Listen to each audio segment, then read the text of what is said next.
So basically in this video I'll cover how to using GoLang language and connect with the Kafka and read messages. So let's get it started.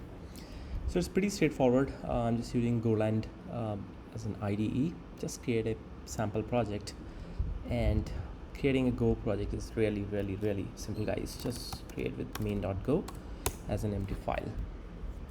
Alright, because it's my main file, I'm gonna rename the package to main and just create a main function. And okay, let's quickly test it. It's working, at least the project setup is done correctly. So alright, this is that easy. Okay, now we have created a main project. Let's see how we can write a Kafka consumer and read some messages. So let's create a directory, Kafka, and let's create a Go file. Let's name it to Kafka config.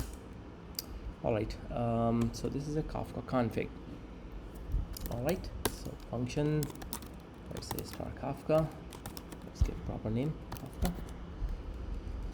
Alright, now we need to define some kind of a configuration for Kafka. So actually Go Kafka library comes very handy.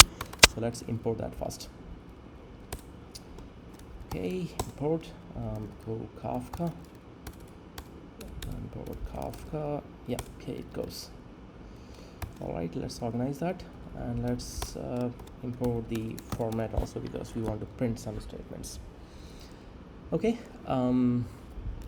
so Kafka dot reader config, and let's define some configurations.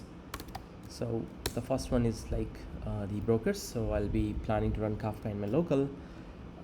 So let's put some broker string. So this will be like string,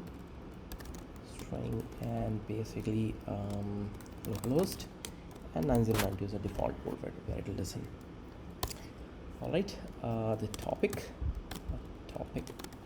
name, let's give some topic name. Let's say my topic, and let's give some group ID. Okay, for now G1 should be okay. Okay, this one max byte. I really don't want to wait for a longer time, so just give a very small max bytes. So which means once this is over, this will read that message. So let's assign it to a variable. This is of type. Okay, so this is a reader config has been created. Okay, it's complaining because it's not been used, so real quick we will use that as well. Now again, Kafka dot new reader, just provide this config file, call it a reader.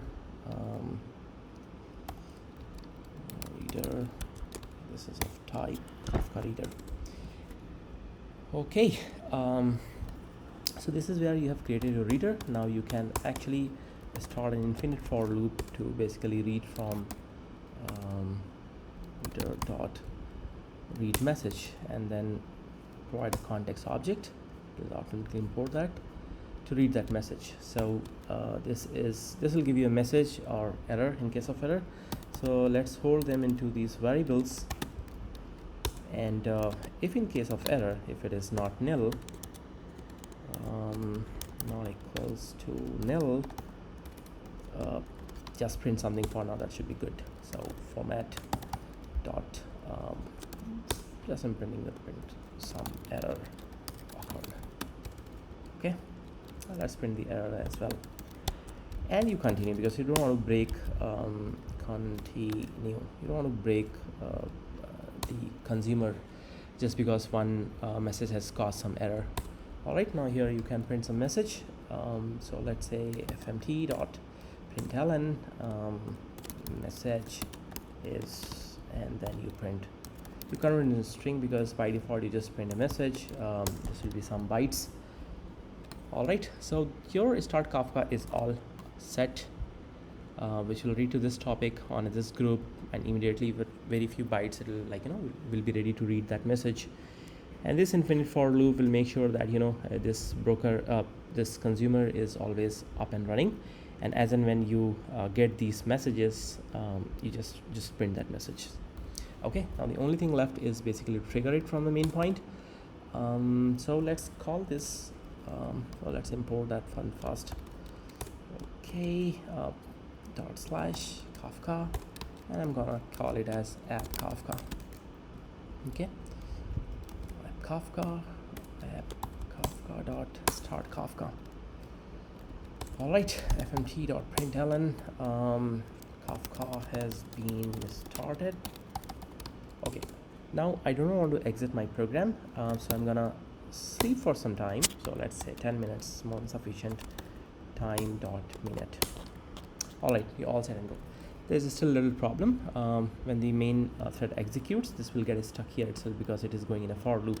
So we need to call in some kind of a separate thread. So I'm gonna write it go, which will start as a separate routine, the go routine it will be called. So this will make sure that it is running separately without affecting the execution of this code.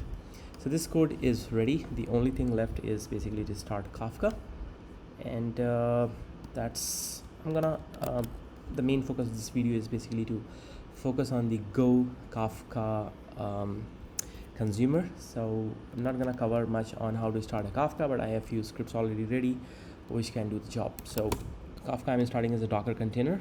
This is an alias for me, so it's like same as like Docker PS. Okay, I'm gonna start a Kafka which will actually start my Kafka brokers. Okay. All right, so I'm gonna watch my containers. So you see just these containers have been started.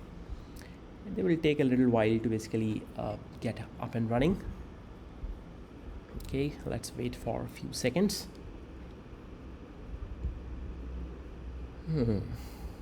Okay, all right, it looks good.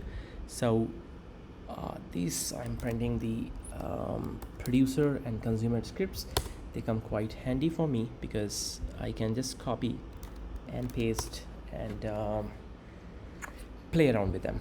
Okay, so this is my first message. So this on the left side is starting a Kafka producer, on the right side is a Kafka consumer, and whatever I'm gonna print here from the console producer should be available in my Kafka consumer, which ensures my Kafka brokers are running perfectly fine. All right, let's go back to the code. All right, let's run that. Okay, now you see guys, this has printed this. Okay, this is also started Kafka, and this is also printing. Okay, no, not this one. I need to start actually this one. Run. Okay, Kafka has been started. Oh yeah, sorry, this is printing here. So basically this is coming here. I started Kafka in a separate thread. I'm gonna clear this console, so clear buffer, and what I'm gonna do is here, this is my second message, and they should get printed here when I press enter. Yeah, so here you go. Okay, and then you keep sending message 1, message 2, message 3, message 4, and so on. Okay, you see all these are getting printed. So that's pretty straightforward guys. GoLang in itself is very cool. The integration of Go with Kafka consumer and producer is like very straightforward. Thank you.